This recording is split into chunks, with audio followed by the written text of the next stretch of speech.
So hello guys, কেমন আছো তোমরা সবাই? আশা করি খুব ভালো আছো, আমিও খুব ভালো আছি। আজকে নিয়ে চলে এসেছি তোমাদের কাছে একটা নতুন একটা রোস্ট ভিডিও নিয়ে, যেখানে হবে কি একটা অদ্ভুত একটা প্রাণী, যে কিনা মন্দিরে মণ্ডপে রাস্তায় ঘাটে বাড়িতে এখানে ওইখানে যেখানে সেইখানে নিজের পিছনটাকে হিলাই বেড়ায়। তাকে আচ্ছা করে ধরবো, নুন লঙ্কা দিয়ে আচ্ছা করে বেটে দেবো। তো দেরি না করে ভিডিওটি স্টার্ট করা যাক, আর তোমরা স্কিপ না করে ভিডিওটি শুরু থেকে শেষ পর্যন্ত দেখো।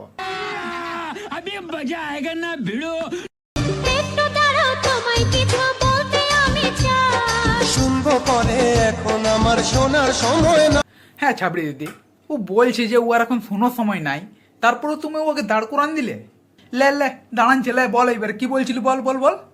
যদি না বলবি না, ওই বাঁশ তোর পিছন দিকে চালান দিবে উপর দিই।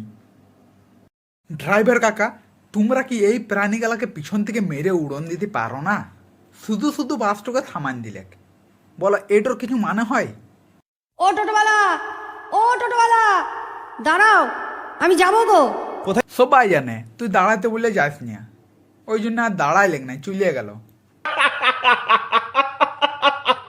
ছবিতে আমি ফর্সা হলেও বাস্তবে আমি ফর্সা। আচ্ছা, তাহলে এইটুকি ফিল্টারও আর কাজ করছে নাই দিদির বদনটতে।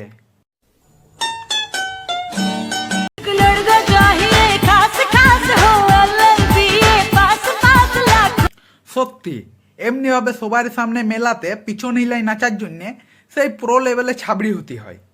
সেই প্রো লেভেলে ছাবড়ি ছাড়া এইটু পারবেন নাই।